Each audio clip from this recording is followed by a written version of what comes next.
प्रदेश के 58,000 नवनिर्वाचित ग्राम पंचायत के सभी सम्मानित ग्राम प्रधानगण, मैं सबसे पहले आदरणीय राज्यपाल महोदया का आज के इस कार्यक्रम में हृदय से स्वागत और अभिनंदन करते हुए आप सभी ग्राम प्रधानों को कोरोना कालखंड में चुनौती से जूझते हुए ग्राम प्रधान चुने जाने पर हृदय से बधाई देता हूं।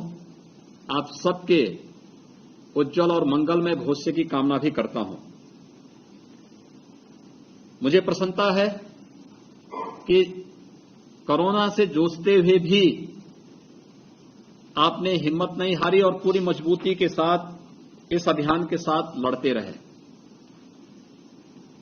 आप में से बहुत सारे ग्राम प्रधानों ने तो कोरोना की द्वितीय लहर में परिणाम आने के बाद से ही शपथ ग्रहण के पहले ही निगरानी समिति के साथ मिलकर के कार्य करना प्रारंभ कर दिया और उसका परिणाम हमारे सामने है। उत्तर प्रदेश के बारे में विशेषज्ञ ये मानते थे कि उत्तर प्रदेश इस द्वितीय लहर की चपेट में सबसे ज्यादा होगा और यहां की स्थिति सबसे खराब होगी। आदरणीय प्रधानमंत्री जी का मार्गदर्शन, जनता जनार्दन का सहयोग और ईश्वर की कृपा ऐसी रही कि उत्तर प्रदेश आज एक सुरक्षित स्थिति में है। जिस प्रदेश के बारे में कहा जाता था कि यहां 30 लाख से अधिक कोरोना के सक्रिय केस होंगे, उस उत्तर प्रदेश में आज केवल 52,000 सक्रिय केस हैं। जिस उत्तर प्रदेश के बारे में कहा जाता था कि यहां पे 1 लाख से ज्यादा केस प्रतिदिन आएंगे, आज वहां पे मात्र 3,200 केस ही आए हैं। ये प्रत्येक व्यक्ति जब मिलकर के टीम भावना के साथ कार्य करता है तो उसके परिणाम भी इसी प्रकार से सामने आते हैं और हमारी पंचायत राज की व्यवस्था भी इसी पर आधारित है। हम सबका सौभाग्य है कि आज इस पूरे व्यवस्था के साथ पहली बार ये हो रहा होगा कि जब ग्राम प्रधानों को देश का कोई राज्यपाल संबोधित करे और अपना मार्गदर्शन दे। इसलिए मैं सबसे पहले आप सभी ग्राम प्रधानों को इस बात के लिए बधाई दूंगा कि ये पहली बार हो रहा है कि जब एक साथ राज्यपाल महोदय का भी और मुख्यमंत्री का भी आपके साथ सीधे संवाद हो रहा है। आप अपनी कीमत और अपनी अहमियत को समझ सकते हैं कि कितना मजबूत आधार लोकतंत्र का आपके पास है कि हम लोगों को स्वयं आपके साथ संवाद बनाना पड़ रहा है। मुझे केवल आपसे कुछ अपील करनी है। एक, हम कोरोना की दूसरी लहर का सामना कर रहे हैं और सफलतापूर्वक हम वहां तक पहुंच चुके हैं जहां दूसरी लहर को और कोरोना को हम समाप्त कर सकते हैं। लोगों को आशंका थी कि उत्तर प्रदेश के गांव इससे सबसे ज्यादा संक्रमित होंगे, लेकिन मैं ग्राम प्रधानों की अध्यक्षता में बनाई गई निगरानी समिति को धन्यवाद दूंगा कि इस निगरानी समिति ने गांव में घर घर जाकर के स्क्रीनिंग का काम किया और एक एक व्यक्ति जो भी लक्षण युक्त था उसको मेडिसिन किट उपलब्ध करवाने, स्वच्छता, सैनिटाइजेशन, फॉगिंग की कार्रवाई को आगे बढ़ाने। मैं तो सहारनपुर में गया था। सहारनपुर के एक गांव में जब मैं गया तो मैंने देखा कि गांव में एक व्यक्ति कोरोना संक्रमित था, उसके पास होम आइसोलेशन की व्यवस्था नहीं थी। तब तक ग्राम प्रधानों का शपथ भी नहीं हुआ था, लेकिन गांव की प्रधान ने गांव के पंचायत भवन में कोरोना संक्रमित को रख करके अपने घर से भोजन लेके आती थी। भोजन निगरानी समिति के माध्यम से उसको भोजन करवाती थी। गांव की साफ सफाई का ध्यान तब भी रख रही थी। ये बड़ी बात थी कि शपथ ग्रहण के पहले ही निगरानी समिति के अध्यक्ष तब तक प्रधान नामित नहीं हुए थे, लेकिन कार्य उन्होंने प्रारंभ कर दिया था। आज उसी का परिणाम है कि इतनी बड़ी संख्या में हम लोग, जिस उत्तर प्रदेश के बारे में आशंका व्यक्त की जा रही थी कि उत्तर प्रदेश की स्थिति सर्वाधिक खराब होगी, और उत्तर प्रदेश आज सबसे सुरक्षित स्थिति में, सबसे अच्छी रिकवरी दर हमारी है, सबसे अच्छी स्थिति में हम उत्तर प्रदेश को लेकर के चले जाने में सफल हुए हैं। मेरी आप सबसे अपील है कि कोरोना के बारे में जो आदरणीय प्रधानमंत्री जी ने कुछ बात कही, यह एक कोरोना जो वायरस है यह बहुरूपिया भी है और बड़ा धूर्त भी है। हमें इसके बारे में सचमुच सतर्क रहना पड़ेगा, लापरवाह नहीं होना होगा। इसलिए आपकी बड़ी जिम्मेदारी बनती है। जिम्मेदारी ये बनती है। देखिए, अभी आप में से 58,000 ग्राम पंचायत आज संवाद बना रहे हैं, लेकिन बहुत सारी ग्राम पंचायतों का भी गठन आप लोग नहीं कर पाए हैं। जो सदस्यों का चयन होना है, इसका प्रक्रिया को तेजी के साथ आगे बढ़ा करके अगले 12-15 दिन के अंदर काम आप प्रारंभ करिए निगरानी समिति के साथ, लेकिन इस पूरी प्रक्रिया को आगे बढ़ा देंगे तो अब आगे हमें व्यक्ति के जीवन को ही बचाना है और उसकी जीविका को भी, रोजगार सृजन की संभावनाओं को भी आगे बढ़ना पड़ेगा। मेरी आप सबसे अपील है कि निगरानी समिति के अध्यक्ष के रूप में हमें गांव में हर दूसरे तीसरे दिन स्क्रीनिंग का कार्य, एक एक घर में जाकर के सर्वे करना, पूछना किसी को। एक तो निगरानी समिति को हम लोगों ने इंफ्रारेड थर्मामीटर और पल्स ऑक्सीमीटर दिया था और सैनिटाइजर दिया था। निगरानी समिति के प्रत्येक सदस्य के पास मास्क भी होना चाहिए, ग्लव्स भी होना चाहिए। गांव में जरूरतमंदों को अगर हम लोग महिला स्वयंसेवी समूह के माध्यम से मास्क उपलब्ध करवाने में भी योगदान दे सकें, आप प्रशासन से ही मांग सकते हैं, ग्राम पंचायत की तरफ से भी आप इसको उपयोग कर सकते हैं। तो हर व्यक्ति को आदत डालना पड़ेगा कि मास्क जरूर लगाएं, क्योंकि मैंने पिछले 25-26 दिनों में बहुत सारे गांवों का भ्रमण किया। मैंने देखा है कि अभी भी एक तबका है जो मास्क नहीं लगा रहा है। ये लापरवाही है और इसलिए मास्क जरूर लगाने की स्थिति। दूसरा, भीड़ भाड़ कहीं न होने दें। तीसरा, एक एक व्यक्ति की स्क्रीनिंग करना, बच्चे हों, बुजुर्ग हों, महिलाएं हों, पुरुष हों, युवा हों, बालक हो, बालिका हो, प्रत्येक की जांच करना। किसी को सर्दी है, जुकाम है, खांसी है, बुखार है, उन सबको मेडिसिन किट उपलब्ध करवा देना। मेडिसिन किट उपलब्ध कराने के बाद अगले 24 घंटे के अंदर आरआरटी की टीम को वहां बुला करके उनका एंटीजन टेस्ट करवा देना। उसमें भी अगर कोई संदिग्ध लग रहा है कि नहीं इसमें लक्षण तो हैं लेकिन एंटीजन टेस्ट में उस व्यक्ति का पॉजिटिव नहीं आया है, तो उन लोगों को फिर से टीम बुलवा करके आरटी-पीसीआर का सैंपल भिजवा देना है। लेकिन तब तक हमें देखना होगा कि व्यक्ति इधर उधर घूमे ना, घर में आइसोलेट रहे या पंचायत भवन में सुरक्षित ढंग से उसके रहने खाने की व्यवस्था आप कर लेंगे। एक तो ये कार्य वहां पर करना। दूसरा, बाहर से कोई भी व्यक्ति गांव में आता है उस पर निगाह रखना। उस व्यक्ति के लिए पहले गांव के बाहर ही पंचायत भवन में या विद्यालय में रहने की व्यवस्था, खाने की व्यवस्था करना, उसकी प्रॉपर जांच करवा लेना। और जांच कराने के बाद जब आप इस बात को संतुष्ट हो जाएं कि इस व्यक्ति में कोरोना के कोई लक्षण नहीं, तो व्यक्ति गांव में जा सकता है। अन्यथा आपको गांव में पूरी सतर्कता बरतनी पड़ेगी। अब एक प्रतिस्पर्धा होनी चाहिए, कंपटीशन होना चाहिए कि मेरा गांव कोरोना मुक्त गांव। हमने सर्वे कराया था, केवल 32% गांवों में ही कोरोना के संक्रमण पाए गए थे। तब भी हमारे 68% गांव ऐसे थे जिनमें कोरोना का कोई संक्रमण नहीं था। यानी गांव के लोगों ने अपने पुरुषार्थ से, अपने परिश्रम से अपने गांव को सुरक्षित रखा। लेकिन हमें अभी भी लापरवाही नहीं बरतनी है। तो सबसे पहले कोरोना से बचाओ। दूसरा, बरसात आने वाला है और बरसात जब आती है तो बरसात अपने साथ बहुत बार बीमारी भी लेके आती है। देखिए, इसी में मस्तिष्क ज्वर और दिमागी बुखार भी आता है, मलेरिया भी आता है, डेंगू भी आता है, कालाजार भी आता है, चिकनगुनिया भी आता है, तमाम अन्य प्रकार की बीमारियां भी आती हैं, जल जनित बीमारियां भी आती हैं और विषाणु जनित बीमारियां भी आती हैं। इन सभी बीमारियों से बचाव के लिए भी हमें अभी से प्रयास करना होगा। और ये प्रयास स्वास्थ्य विभाग का नंबर बाद में आता है, ग्राम पंचायत का नंबर पहले आता है बचाव में। क्योंकि साफ सफाई आपने प्रतिदिन तय कर लिया कि भाई मुझे अपने गांव को साफ रखना है, कोई गंदगी नहीं होगी, गांव का पानी नालियों से बहे लेकिन गांव की नालियां साफ सुथरी हों, सुबह साफ सफाई, दोपहर में सैनिटाइजेशन और शाम को फॉगिंग।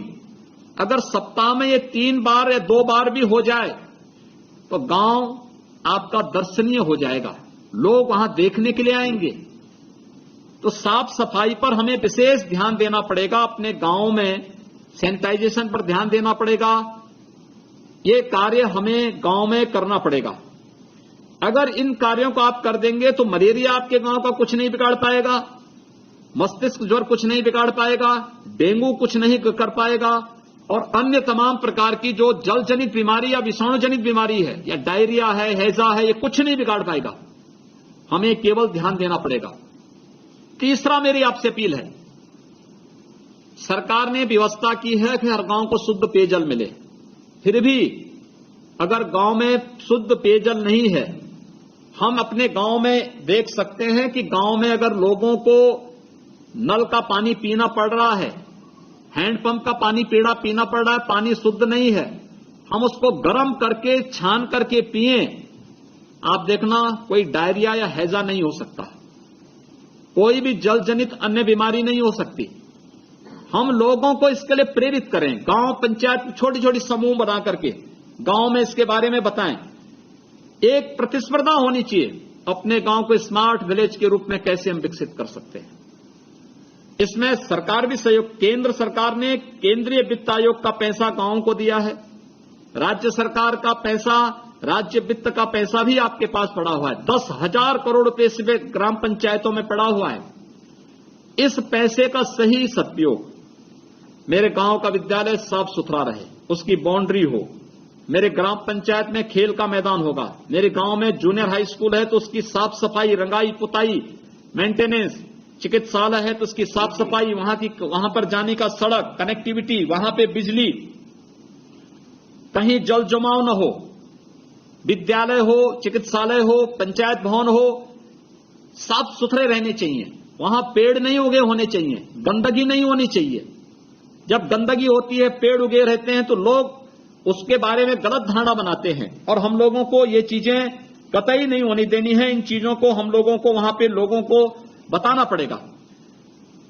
मेरी आप सबसे एक और अपील है कि हम अपने ग्राम पंचायत के अंदर, यद्यपि हर ग्राम पंचायत में ग्राम सचिवालय यानी पंचायत भवन बनाए जा रहे हैं, उसको ग्राम सचिवालय के रूप में आप विकसित करिए।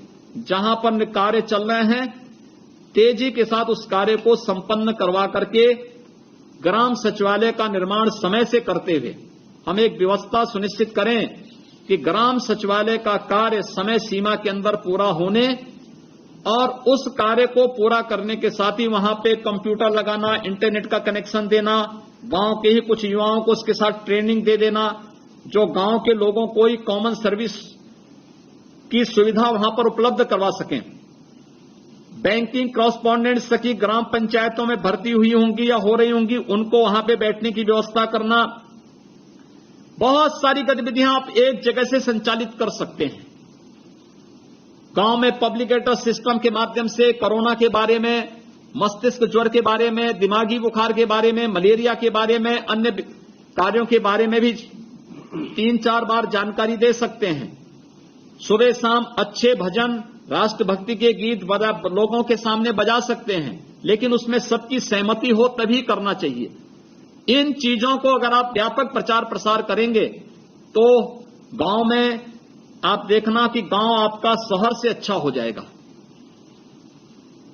कोरोना के कारण लोगों के रोजगार पर कुछ असर पड़ा है, और इसीलिए केंद्र और प्रदेश सरकार ने कुछ तय किया। जैसे केंद्र सरकार ने गरीब कल्याण पैकेज के अंतर्गत मई और जून का निःशुल्क खाद्यान्न हर नागरिक को देने की व्यवस्था की। मई का खाद्यान्न वितरित लगभग हो चुका है, एक आध दिन में सभी को मिल जाएगा। जून महीने में भी 15 जून के बाद फिर से प्रधानमंत्री गरीब कल्याण पैकेज का खाद्यान्न मिलेगा। राज्य सरकार की तरफ से मई, जून, जुलाई, अगस्त, ये 3 महीने का निःशुल्क खाद्यान्न हर एक नागरिक को मिलना है, हर जरूरतमंद को मिलना चाहिए, और वो सरकार देने जा रही है। हमारा प्रयास हो कि कोटे की दुकान में हर जरूरतमंद को उसके लिए स्वीकृत और अनमन्य खाद्यान्न जरूर मिले, उसमें घटतोली न हो। अगर हम ये काम अपने गांव में बिना भेदभाव के करते, याद रखना अब आप ग्राम प्रधान बन चुके हैं, अब आपकी कोई पार्टीबाजी नहीं, जिसने वोट दिया वह भी, जिसने नहीं दिया वह भी आपका अपना है। ये समय है जब आप लोगों की सेवा करके लोगों का दिल जीत सकते हैं। ठीक है, जो लोग आपका समर्थन किए होंगे उन लोगों के साथ आपकी सहानुभूति होगी, लेकिन कार्य पात्रता का जब मामला आएगा तो हम किसी के साथ कोई भेदभाव नहीं करेंगे। किसी का शौचालय, किसी का मकान, प्रधानमंत्री आवास योजना में, मुख्यमंत्री आवास योजना में मकान उपलब्ध करवाने की व्यवस्था, किसी गरीब को पेंशन देने की व्यवस्था, किसी विधवा को पेंशन देने की व्यवस्था, या फिर कोई गरीब है, बीमार है, कोई व्यवस्था नहीं, आयुष्मान भारत का कार्ड उसका बनवाइए, 5 लाख रुपए की स्वास्थ्य सुविधा उसको मिल सकती है, प्रधानमंत्री जी ने पहले से ही उपलब्ध करवाया है। अगर कोई गरीब है, उसके पास कोई सुविधा नहीं है, कार्ड भी नहीं बना है, बीमार है, कोई आय का स्रोत नहीं, हम ग्राम प्रधान निधि से उसको 2000 रुपए तक की सहायता कर सकते हैं। ये व्यवस्था पहले से है। अगर किसी की दुखद मौत हुई है, निराश्रित है, कोई देखभाल करने वाला नहीं, या परिवार की आय नहीं कि वो अंतिम संस्कार कर सके, 5000 रुपए तक की सहायता आप ग्राम प्रधान निधि से उसको कर सकते हैं। ये इतने अधिकार आप लोगों के पास हैं, अपने इस अधिकार का हमें सदुपयोग करना चाहिए, लेकिन पात्रता का ध्यान रखते हुए। अगर हम इस कार्य को करेंगे, आप देखना आपकी लोकप्रियता उसी प्रकार से आगे बढ़ेगी जैसे शिवचरण जी ने लखीमपुर खीरी में निर्विरोध प्रधान बनकर के वहां पर उन्होंने एक नया कीर्तिमान स्थापित, 4थी बार ग्राम प्रधान बने हैं। ऐसे ही आप सभी के साथ भी जुड़ेगा और हमें उस दिशा में बेहतर प्रयास करने होंगे। कोरोना कालखंड में सावधानी और सतर्कता बहुत आवश्यक है। मैं आप सबसे अपील करूंगा कि हम हर व्यक्ति को इसके लिए सतर्क रखें, सावधान रखें, हर एक व्यक्ति को मेडिसिन किट उपलब्ध करवाएं। गांव में आपको मैं एक और अपील करूंगा कि लोगों को बोलें कि वे टेस्ट करने से न भागें। दूसरा, हम कॉमन सर्विस सेंटर जो गांव का है उसको आप तैयार करवा लीजिए, सरकार उसमें सहयोग कर रही है। कॉमन सर्विस सेंटर में मेरी आप सबसे अपील है कि रजिस्ट्रेशन की व्यवस्था कराएं वैक्सीन लगाने के लिए, क्योंकि अब हम लोग गांव के ही पंचायत भवन में भी वैक्सीन के सेंटर लेके जा रहे हैं। वहीं रजिस्ट्रेशन करवाएंगे, फिर वहीं पे हमारी टीम जाएगी, वहीं वैक्सीन देगी गांव के लोगों को। तो गांव के व्यक्ति टेस्ट करने से भी ना भागें, वैक्सीन लेने से भी नहीं भागेंगे। तो आप देखना, कोरोना से सुरक्षा का ये कवच प्रधानमंत्री जी ने दिया है। 2 वैक्सीन अब तक लग रही हैं, आने वाले समय में तमाम अन्य नई वैक्सीन भी आने वाली है। ये हर एक व्यक्ति को सुरक्षा दे देगा। कोरोना फिर कुछ नहीं बिगाड़ पाएगा, बशर्ते हम स्वयं उसके प्रति सतर्क हो जाएं। तो आप सबकी बड़ी भूमिका है और त्रिस्तरीय पंचायत में सबसे महत्वपूर्ण और मजबूत कड़ी के रूप में ग्राम प्रधानों की भूमिका को कोई नजरअंदाज नहीं कर सकता है। आप सभी चुने गए, आप सबको मैं बधाई देता हूं। आदरणीय राज्यपाल महोदय का हृदय से अभिनंदन करता हूं। उनका मार्गदर्शन आप सबको आज प्राप्त हो रहा है, ये आपके लिए सौभाग्य की बात है। आदरणीय राज्यपाल महोदय के मार्गदर्शन और उनके आशीर्वाद से आप सभी अच्छा कार्य करें, इस विश्वास के साथ आप सबके सफल और मंगलमय भविष्य की मैं कामना करता हूं। धन्यवाद।